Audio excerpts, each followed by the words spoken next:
BJP नेता JMM party में हुए शामिल। सीएम हेमंत सोरेन ने बंटी सिंह का किया स्वागत। पार्टी का पट्टा पहनाकर पार्टी में किया स्वागत। सीएम हेमंत सोरेन से सिख शिष्टमंडल ने की मुलाकात। सीएम कार्यालय में की गई मुलाकात। नानक के 556वें पर्व के अवसर पर सीएम को किया आमंत्रित। स्वास्थ्य मंत्री पहुंचे चाईबासा सदर अस्पताल। अस्पताल प्रशासन में मच गया हड़कंप। स्वास्थ्य मंत्री ने 3 घंटे तक की गहन जांच। रांची में बच्चों को संक्रमित रक्त चढ़ाने का कोर्ट की फटकार। हाई कोर्ट ने अधिकारियों को लगाई फटकार। कोर्ट ने कहा, बिना लाइसेंस के क्यों चल रहा ब्लड बैंक। एसआईआर के लिए पंचायत और वार्ड स्तर पर लगेगा कैंप। मैप्रक मैपिंग जल्द होगा शुरू। मुख्य निर्वाचन पदाधिकारी ने की बैठक। नमस्कार, मैं हूं आपके साथ अंकिता पाल। बुलेटिन की शुरुआत करते हैं। बीजेपी नेता पंकज सिन्हा और बंटी सिंह जेएमएम में शामिल हुए हैं। पंकज सिन्हा जमशेदपुर के जिला परिषद उपाध्यक्ष भी हैं और बीजेपी में पिछले कई सालों से जुड़े हुए हैं। वहीं मुख्यमंत्री हेमंत सोरेन ने पंकज सिन्हा और बंटी सिंह को पार्टी का पट्टा पहनाकर पार्टी में स्वागत किया।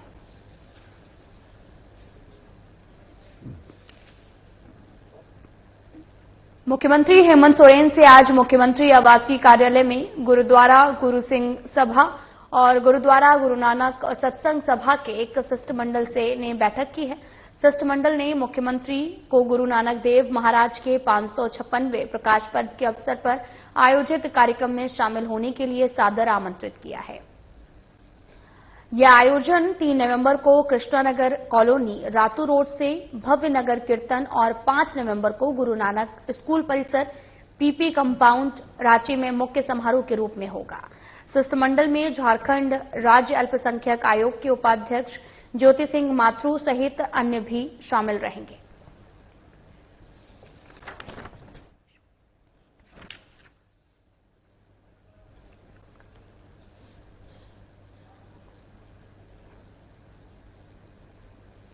झारखंड के स्वास्थ्य मंत्री डॉक्टर इरफान अंसारी के अचानक चाईबासा सदर अस्पताल पहुंचते ही अस्पताल प्रशासन में हड़कंप मच गया।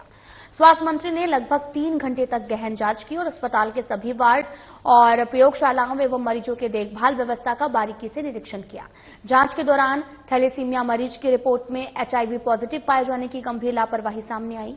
मामले की गंभीरता को देखते हुए मंत्री ने तत्काल कार्रवाई के निर्देश दिए और पीड़ित परिवार को 2 लाख रुपए की आर्थिक सहायता का चेक प्रदान किया है। इस दौरान चाईबासा के उपायुक्त, पुलिस अधीक्षक, सिविल सर्जन, स्वास्थ्य विभाग के जांच विशेषज्ञ भी उपस्थित थे।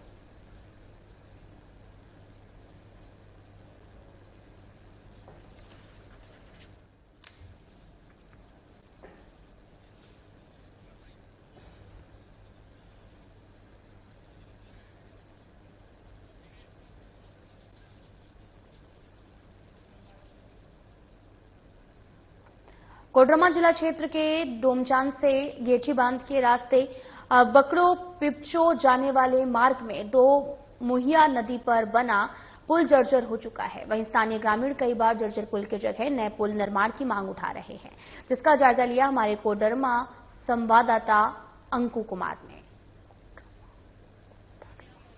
अभ्रक नगरी कहे जाने वाले कोडरमा जिला के डोमचांद क्षेत्र अंतर्गत गेठी बांध में, और आपको बता दें कि जो डोमचांद से गेठी बांध होते हुए बगड़ो पिपचो को जो सड़क मार्ग जाती है, उस सड़क मार्ग में गेठी बांध के ठीक गांव के बगल में जो पुल बना हुआ है, जिसे 2 मुहिया पुल भी लोग कहते हैं, उस पुल पे जो पुल बना हुआ है, वो पुल काफी लंबे समय हो जाने के कारण वह जर्जर स्थिति में पहुंच गई है। हमारे साथ काफी संख्या में ग्रामीण हैं, उनसे जानते हैं कि पुल जर्जर हो जाने के कारण लोगों को किस प्रकार से समस्याओं का सामना करना पड़ रहा है।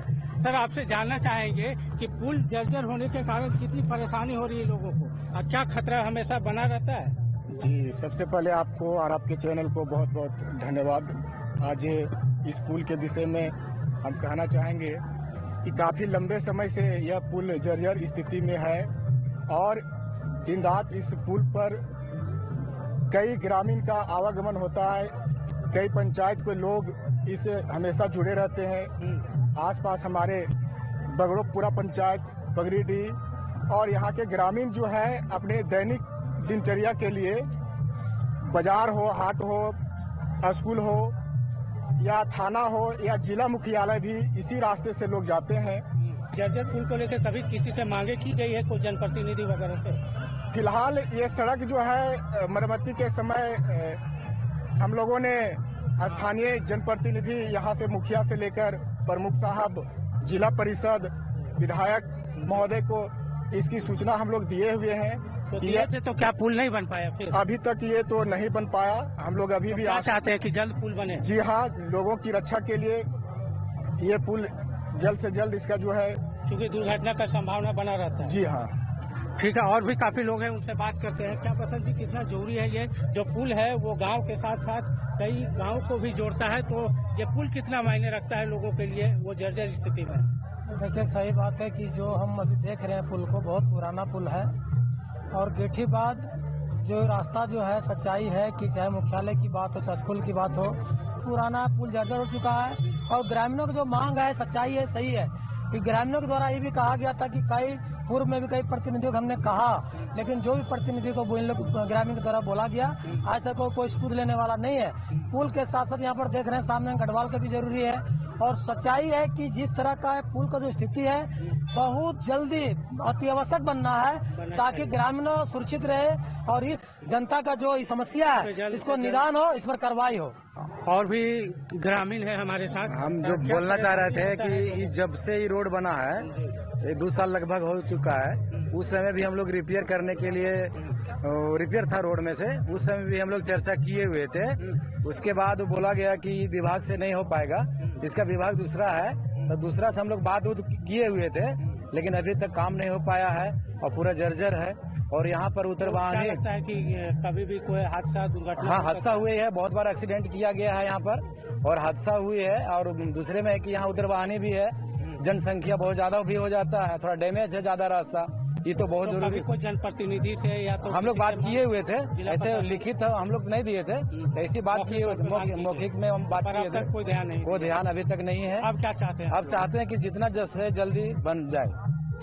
तो आपको बता दें कि पुल की जो साइड रेलिंग है, वो रेलिंग क्षतिग्रस्त हो चुकी है, जिसके कारण कभी भी बड़ा हादसा हो सकता है।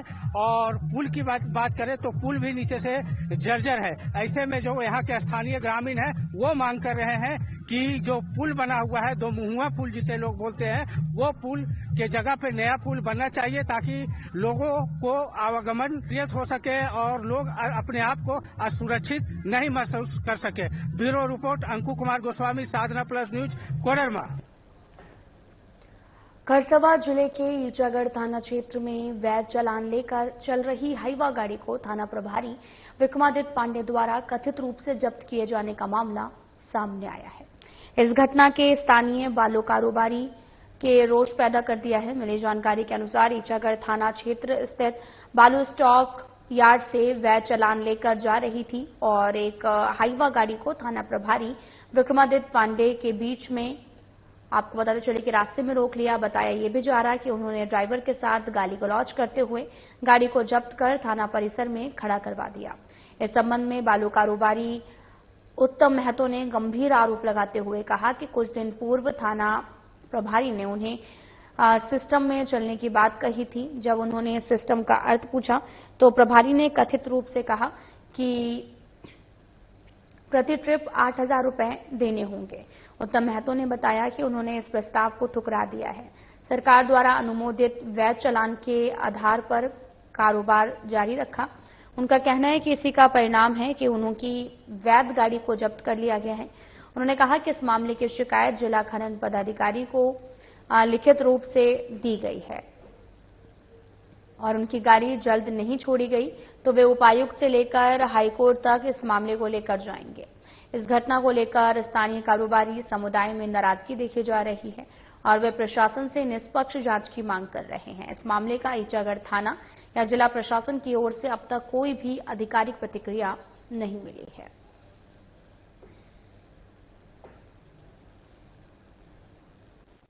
हम चालान लेके आ रहे थे, गाड़ी बालू लोड था जिसमें, और चालान हम हेमंत सिंह के पास लिए हैं, चालान बालू। और उस समय मेरा ड्राइवर लेके आ रहा था गाड़ी, जमशेदपुर जा रहा था, बीच में रोका ईटागढ़ थाना प्रभारी विक्रमादित्य पांडे और बोला कि गाड़ी को लगाइए थाना में। तो मेरा ड्राइवर बोला उस दरमियान बोला कि सर मेरे पास तो चालान है, जितना का माल है उतना का चालान है। तो ड्राइवर को बोला कि आप थाना में गाड़ी तो लगाइए और उतर जाइए, आप सीधा निकल जाइए। और गेट से निकाल दिया गया मेरा ड्राइवर को और ताला बंद कर दिया गया। तो फिर मेरा ड्राइवर गेट के बाहर में बोला कि सर मेरा चालान तो देख लीजिए एक बार। तो माननीय प्रभारी बोले कि हमको कोई चालान से मतलब नहीं है, तेरा मालिक को हम बोले थे कि तुम सिस्टम में चलो यार, तुम अगर सिस्टम से बाहर चलोगे तो तेरा गाड़ी कभी भी अंदर हो सकता है। ये माननीय विक्रमादित्य पांडे ईटागढ़ थाना प्रभारी बोले थे। सिस्टम यानी प्रति ट्रिप में आपको 8,000 रुपया देना है। ये क्या गुंडा टैक्स है, क्या है ये गुंडा टैक्स है कि अधिकारी टैक्स है कि वसूली टैक्स है, हमको नहीं पता। ये माननीय ईटागढ़ थाना प्रभारी विक्रमादित्य पांडे बढ़िया से इसको बता सकते हैं आपको। इसकी शिकायत हम किए अपना जिला खनन पदाधिकारी सरायकेला खरसावां जिला के डीएमओ सर को किए। रांची और चाईबासा में बच्चों को संक्रमित रक्त चढ़ाने के बाद में एचआईवी संक्रमित होने के मामले में झारखंड हाईकोर्ट ने सरकार के अधिकारियों को कड़ी फटकार लगाई है। आपको बताते चलें कि यहां पर सुनवाई के दौरान स्वास्थ्य सचिव Ajay Kumar Singh, Jharkhand AIDS control society के project director, drug controller Jharkhand court में उपस्थित थे। साथ ही हाईकोर्ट के चीफ जस्टिस तरलोक सिंह चौहान और जस्टिस राजेश शंकर की खंडपीठ ने ऐसी घटनाओं को बेहद गंभीर बताते हुए सरकार को अविलंब इसे रोकने को लेकर एक्शन लेने को कहा है। और कोर्ट ने सरकार को शपथ पत्र दाखिल कर सरकारी और प्राइवेट अस्पतालों में ब्लड डोनेशन कैंप का ब्यौरा मांगा। राज्य के अस्पतालों में कितने रक्त की आवश्यकता है और कितना उपलब्ध हो पा रहा, इसका भी आंकड़ा कोर्ट ने सरकार से मांगा। साथ ही झारखंड में नेशनल ब्लड पॉलिसी को और प्रभावी बनाने के लिए स्टैंडर्ड ऑपरेटिंग प्रोसीजर प्रस्तुत करने के निर्देश दिए। मामले में खंडपीठ ने मौखिक टिप्पणी करते हुए कहा कि इससे पूर्व में इस मामले को कोर्ट देख रही है और सरकार को दिशा निर्देश दिए गए हैं, लेकिन इसके बावजूद भी रांची और चाईबासा में इन घटनाओं को रोकने के लिए कोई बड़ा एक्शन नहीं लिया गया है। और साथ ही कोर्ट ने कहा कि एचआईवी संक्रमण की advance machine nucleic acid test अब तक अस्पतालों में क्यों उपलब्ध नहीं कराई गई? झारखंड में बिना लाइसेंस के ब्लड बैंक क्यों चल रहा है?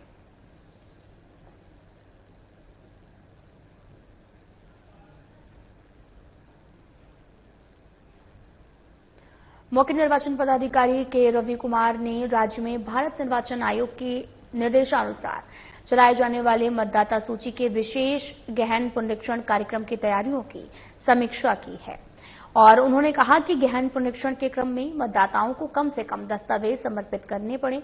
इसके लिए साल 2003 की मतदाता सूची से वर्तमान मतदाताओं की पैतृक मैपिंग का कार्य त्रुटिरहित सही है और साथ ही तेजी से पूरा किया जाएगा। के रवि कुमार निर्वाचन सदन में सभी जिलों के उप निर्वाचन पदाधिकारी, कंप्यूटर ऑपरेटर और हेल्प डेस्क मैनेजर के साथ में समीक्षा बैठक सह प्रशिक्षण कार्यक्रम को संबोधित कर रहे थे। मुख्य निर्वाचन पदाधिकारी ने मैपिंग के कार्य को गति देने के उद्देश्य से सभी उप निर्वाचन पदाधिकारियों को आवश्यक दिशा निर्देश दिए हैं। इस सर्वोच्च प्राथमिकता पर रखने को कहा। उन्होंने निर्देश दिया कि ग्रामीण क्षेत्रों में सभी पंचायत स्तर पर और शहरी क्षेत्रों में सभी वार्ड स्तर पर विशेष कैंप आयोजित किए जाएं और इन कैंपों में संबंधित मतदान केंद्रों के सभी बूथ लेवल ऑफिसर अनिवार्य रूप से हों। साथ ही बीएलओ द्वारा 2003 की मतदाता सूची से वर्तमान मतदाता सूची के मतदाताओं को श्रेणीवार अधिकतम भौतिक रूप से मैप किया जाना सुनिश्चित करें। भौतिक रूप से सत्यापित किए गए सभी श्रेणी के मतदाताओं का विवरण बीएलओ ऐप पर 100% दर्ज किया जाएगा। डिजिटल मैपिंग सुनिश्चित की जाएगी ताकि गहन पुनरीक्षण के कार्य में त्रुटि रहित डेटा उपलब्ध हो सके। के रवि कुमार ने कहा कि कैंप बनाते समय इस बात का ध्यान रखें कि इन स्थलों पर हाई स्पीड इंटरनेट की पर्याप्त सुविधा हो। और इस समीक्षा बैठक में संयुक्त मुख्य निर्वाचन पदाधिकारी सुबोध कुमार, उप निर्वाचन पदाधिकारी धीरज ठाकुर सहित ऑनलाइन माध्यम से सभी जिलों के उप निर्वाचन पदाधिकारी, कंप्यूटर ऑपरेटर और हेल्प डेस्क मैनेजर उपस्थित रहे।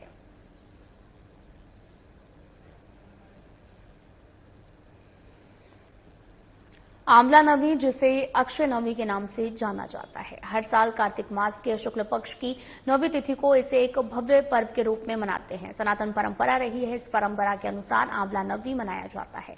इस साल भी श्रद्धालुओं ने आंवले की वृक्ष, देवी लक्ष्मी और भगवान विष्णु की पूजा अर्चना की। धार्मिक शास्त्रों के अनुसार आंवला पवित्रता, दीर्घायु, सौभाग्य का प्रतीक है। इसे घर में लगाने या इसके फल का सेवन करने से जीवन में सुख, समृद्धि और स्वास्थ्य लाभ होता है। पुराणों के अनुसार अक्षय नवी के दिन किया गया कोई भी पुण्य कार्य कभी नष्ट नहीं होता, इसलिए इसे अक्षय नवी कहा गया है। यानी ऐसा दिन जब पुण्य अक्षय होता है। अक्षय का अर्थ होता है अमर या फिर जिसका कभी क्षय ना हो। ऐसी मान्यता है कि इस दिन पर किए गए दान पुण्य से प्राप्त होने वाले फल कभी नष्ट या फिर कम नहीं होता। अक्षय नवी के दिन आंवले के पेड़ की पूजा का विशेष महत्व है। कार्तिक नहिला से पाप कटित होला। आज सच्चा मन से सवेरे के बेरा दिन पूजा करेला, मन में लेके ओकर मन कर्म जरूर पूरा हुई। आ कौनो तीर्थ नत करो। आ कार्तिक नहा चारों धाम के फल मिलेला और सबके भला होखेला। 20 वर्ष से पूजा होता, 20 साल से। औरा के गाछी बड़ी भाग से रहेला तो सुखा जाला। इनकर के सेवा कैला से बहुत भाग से के दरवाजा पर है। हम 2 गो, हमारे एगो विष्णु जी और एगो लक्ष्मी जी है। तब विष्णु जी आरा जिला का हो, लक्ष्मी जी बलिया जिला के। तो आज के दिन का कईल जाला? 2 जगह से पूजा होखेला 2 किस्म के। आज के दिन भतुआ दान लोग करता है। इसमें वस्त्र, श्रृंगार के सामान, यथाशक्ति पंडित जी का दक्षिणा दिया जाता है। इसका बहुत महत्वपूर्ण ये पर्व कहा गया है। इसको करने से सब पाप से मुक्त होता है लोग, इसीलिए ये भतुआ दान लोग करता है। कार्तिक मास के शुक्ल पक्ष के नवमी में रत्न के साथ वेद कुसुमांड को दान करने से स्वर्ग की प्राप्ति होती है, जिसमें ब्राह्मण का इसमें कथा का वर्णन आया है। इससे वे चोरी डकैती करते थे, अंत में मारे सिंह के द्वारा। और इसमें कुसुमांड में जितना भी सहस्त्र बीज है, सहस्त्रों जन्मों तक का जो है उनका जन्म और मरण का जो झंझट है वह छुटकारा प्राप्त हो जाता है और अक्षय स्वर्ग की प्राप्ति उन्हें होती है। इसलिए आंवले का वृक्ष का परिक्रमा करना है, आंवले का फल को ग्रहण करना है, जिसे अश्वमेध यज्ञ करने का फल उसे प्राप्त होता है। इस पर्व को क्या कहते हैं? अक्षय नवमी। खबरों में आगे बढ़ते हैं। झारखंड के चाईबासा में एचआईवी संक्रमित खून बच्चों को चढ़ाने का मामला अब सियासी रूप लेता जा रहा है। झारखंड बीजेपी ने इस मामले में राज्य के स्वास्थ्य मंत्री को जिम्मेदार ठहराया, साथ ही सरकार के कार्यों पर सवाल खड़ा किया है। चाहे कानून व्यवस्था की बात हो या फिर महिला सुरक्षा, सभी में सरकार को फेल बताया है। बीजेपी के प्रदेश उपाध्यक्ष आरती खुजूर ने कहा कि हेमंत सरकार अपने कार्य को अबुआ सरकार बताती है।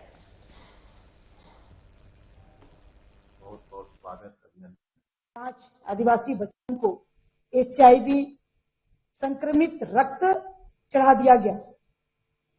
एक तो बच्चे ऊपर से थैलेसीमिया से पीड़ित और आपने उनके ऊपर जानलेवा हमला करने जैसा आपने एचआईवी संक्रमित रक्त आपने उन्हें चढ़ा दिया।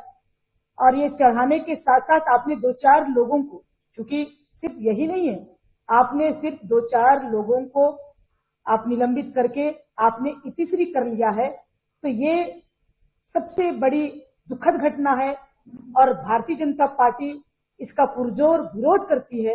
और ये सचमुच में सोचने के लिए मजबूर है। चाईबासा की घटना ये एक आईना दिखाती है कि ये सरकार, झारखंड की वर्तमान सरकार आदिवासियों के लिए कितनी हितैषी है, कितना चिंतित है, ये देखने के लिए दिखाई देता है।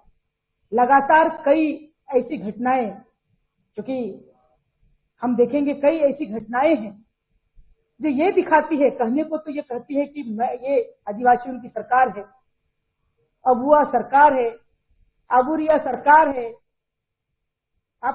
सोवेंद्रिया सरकार है, ये कहने के लिए है। लेकिन इनके जो सरकार के कारनामों को देखिएगा, कहने का बात कुछ और करने का बात कुछ होता है। तमाम जो घटनाएं जो दिख रही है वो ये हेमंत सरकार को आदिवासी विरोधी जो चेहरा है वो उजागर होती है।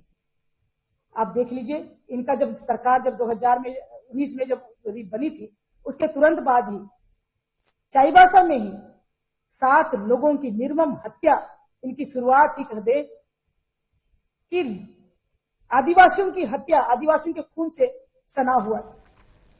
झारखंड के सिमडेगा जिले में बानो रेलवे स्टेशन के पास में बुधवार को एक बड़ा रेल हादसा हो गया है। राउरकेला से रांची की ओर जा रही एक मालगाड़ी के लगभग 10 डिब्बे पटरी से उतर गए और ये दुर्घटना बानो कनरवा रेलवे स्टेशन के बीच में हुई, जिसके कारण हटिया राउरकेला रेलखंड पर रेल यातायात पूरी तरीके से बाधित हो गई। घटना की सूचना मिलते ही रेलवे के उच्च अधिकारी और राहत दल तुरंत मौके पर पहुंचे। रांची रेल मंडल के पीआरओ सुची सिंह ने बताया कि इस कारण ट्रेन संख्या तपस्विनी एक्सप्रेस को टाटी स्टेशन पर शॉर्ट टर्मिनेट करना पड़ा है और तत्पश्चात ट्रेन को राउरकेला स्टेशन वापस ले जाया गया। जरूरतमंद यात्रियों को भोजन और पानी और प्राथमिक चिकित्सा उपलब्ध कराई गई है। छोटे बच्चों के लिए दूध और बेबी फूड की व्यवस्था की गई है। 22 बसों को व्यवस्था की गई, जिसके माध्यम से फंसे हुए यात्रियों को सुरक्षित रूप से हटिया स्टेशन लाया गया ताकि वे आगे की भी यात्रा कर सके। हम लोग को करीब 10:15 सुबह इंफॉर्मेशन मिली थी कि एक मालगाड़ी डिरेल हो गई है नियर कनरवा स्टेशन। इस दुर्घटना में बेसिकली 8 वैगन्स कैप्साइज हुए और 2 वैगन डिरेल हो गए। ऑब्वियसली एक गुड्स ट्रेन थी तो पैसेंजर्स कोई हार्म नहीं हुए इस केस में। हाउएवर हमारी 1845 तपस्विनी एक्सप्रेस जो कि एन रूट थी, वो टाटी स्टेशन पे उसको रोक दिया गया। टाटी स्टेशन पे क्योंकि यह ट्रेन रुकी हुई थी, उसमें करीब 1400 पैसेंजर्स ऑन बोर्ड टीटी ने रिपोर्ट किया कि करीब 1400 पैसेंजर्स हैं, तो उनके इमीडिएट इवैक्यूएशन इंश्योर करना था रांची डिवीजन को। कॉन्सिक्वेंटली क्योंकि टाटी स्टेशन पे कोई अप्रोच रोड नहीं है और वहां पे बसेस की व्यवस्था करना डिफिकल्ट था कि लोग वहां पे बसेस बोर्ड नहीं कर पाते, तो इंजन रिवर्सल करके तपस्विनी ट्रेन को वापस राउरकेला स्टेशन भेजा गया। राउरकेला स्टेशन पे ही रांची डिवीजन ने करीब 22 बसों का इंतजाम किया कि ताकि 1400 पैसेंजर्स उनमें चढ़ के मैक्सिमम पैसेंजर्स भी हटिया के थे तो यहां तक आ सकें, हटिया रांची के थे तो यहां तक आ सकें। इस तपस्विनी को टाटी स्टेशन पे ही शॉर्ट टर्मिनेट कर दिया गया था। ये सारे पैसेंजर्स जब राउरकेला पहुंचे तो उनके डीबोर्ड होने पे उनको स्नैक्स और पानी की बॉटल्स दी गई ताकि उनकी शुदा शांत हो सके। फिर इनको राउरकेला स्टेशन से इनको हटिया के लिए रवाना किया गया। बोकारो जिले के चिरचाज थाना क्षेत्र के वास्तु विहार फेज 4 में बंद घर में बड़ी चोरी की घटना सामने आई है। आधा दर्जन चोरों ने बंद पड़े सुशील कुमार के घर का ताला तोड़कर लगभग 60 लाख के जेवरात और नकदी की चोरी कर ली है। जानकारी के अनुसार सुशील कुमार छठ मनाने अपने पैतृक घर मुंगेर गए हुए थे और इसी दौरान चोरों ने मुख्य गेट का ताला तोड़कर घर में प्रवेश किया और अलमीरा में रखे करीब 700 से 800 ग्राम सोना, 2.5 किलो चांदी और 2 लाख नकद लेकर फरार हो गए हैं।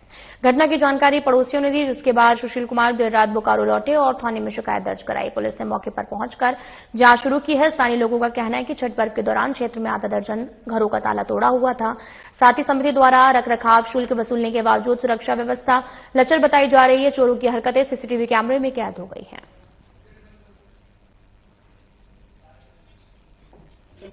नहीं, वो जो है कल सवेरे जो वास्तु विहार का जो केयर टेकर है जो चलाते हैं, वो सुबह में आए थे 11 बजे और उन्होंने हम लोग का जो बगल में मंडल जी का पहले दरवाजा खटखटाया और उनसे बोला कि 4-5 घर में ताला टूटा है, आपको पता है? तो फिर मेरा घर भी खटखटाया तो हम लोगों ने बोला कि नहीं, हम लोगों को नहीं पता है।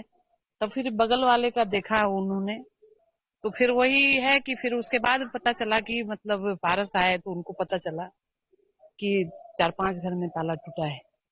लेकिन सबसे पहले नगीना को ही पता चला है कि मतलब 4-5 घर में ताला टूटा है, उन्हीं को पता चला। जो यहाँ के शायद मेंटेनेंस कलेक्ट करते हैं उन्हीं को पता चला। देखिए, 2 दिन पहले जब खरना का प्रसाद खरना का जिस दिन था, उस दिन भी प्राप्ति स्टेट में ये चोरी हुई थी। चोरी नहीं है तो मतलब छोटी मोटी चोरियां नहीं हो रही है, ये डकैती के रूप में चोरी हो रही है। उसमें सीसीटीवी फुटेज में 6 लोग बाकायदे हथियार हथियार क्या मतलब जो चोरी के लिए जो यूज किए जाते हैं, गैस कटर वगैरह सारे लोगों को। कल जैसे ही मुझे सूचना मिली, यहाँ पर 5-6 घरों में चोरी हुई है। एक घर में घुस करके मैंने देखा, इसमें एक रिटायर्ड पुलिस ऑफिसर भी है, उनके यहाँ भी चोरी हुई है। उनके यहाँ का जो सीसीटीवी फुटेज है उसमें स्पष्ट दिख रहा है कि ये लोग गैस कटर लेकर के चढ़े हुए हैं। 6 लोग हैं, गैस कटर लेकर के चल रहे हैं, उसके बाद सामान लेकर के निकल रहे हैं। ना पुलिस ने देखा और न ही यहाँ पर 6 गार्ड जो तैनात है, किसी ने नहीं देखा। और 3 से 4 घंटे तक लगातार चोरी, इसको आप सामान्यतः नहीं कह सकते। कल रात को मैंने डीएसपी साहब से बात किया। डीएसपी साहब ने कहा कि ठीक है, हम लोग पूरी फोर्स को भेज करके ये कर रहे हैं। यहाँ के जो चिराचास थाना प्रभारी हैं चंदन दुबे जी, उनसे भी मेरी बात हुई और उनको तो मैंने कहा भी कि 6 महीने के अंतर्गत जो है आपके यहाँ जो मेडल से ज्यादा चोरी की घटनाएं लग रही है, क्योंकि आनंद विहार में भी उसी तरह से हुआ था, अपना घर में भी हुआ, प्राप्ति स्टेट में हुआ और साथ में अभी 5 से 6 घरों में लगातार इतने बड़े सोसाइटी में, चिराचास बुजुर्गों का सोसाइटी है और सारे यहाँ अभिभावक जो है रिटायर्ड पर्सन रहते हैं, बड़े शांति से रहते हैं। उसके बावजूद इस तरह की घटना, अभी मैं सांसद प्रतिनिधि अरविंद राय, आज प्रतिनिधि होने के नाते मैंने अभी माननीय सांसद महोदय जी से भी बात किया। उन्होंने तुरंत एसपी साहब को फोन करके इस पर संज्ञान लेने के लिए कहा। ये मानते हैं पुलिस ने अपना दायित्व एक तरह से कि हाँ, इस तरह से उनको सूचना दे करके जाए, लेकिन इस सोसाइटी में आज 10 साल में एक भी चोरी की घटनाएं नहीं घटी थी और लोगों ने यहाँ पर गार्ड अपनी सुरक्षा के लिए रख रखा है। इन लोगों ने गार्ड को सूचित किया था और ये लोग निश्चिंत है कि इस तरह की कोई बात नहीं होगी। अब एक ठीक है, अब ये पुलिस को अब आगे जाकर के, मैंने कल जब डीएसपी साहब से बात किया, थाना प्रभारी से बात किया, मैंने कहा है कि चिराचास के हर सोसाइटी में पुलिस नागरिक मीट एक करवाइए, जिसमें सारी चीजें जो है जहां कमियां रह गई हैं और कैसे इस समस्या का समाधान हो सके। क्योंकि आप चोरी की घटना की है तो आर्थिक क्षति है। अब आप सोचिए कि 6 लोग हथियार लेकर के घूम रहे हैं आसपास, वो किसी भी बुजुर्ग की हत्या कर सकते हैं, सुबह टहलने वाले किसी भी आम नागरिक की हत्या कर सकते हैं। इसलिए मैं तत्काल प्रशासन से मांग करता हूं कि समय रहते पकड़ लिया जाए, नहीं तो चिराचास में इस तरह की घटना एक बड़ी घटना को अंजाम दे सकती है। फिलहाल बुलेटिन में इतना ही। नमस्कार।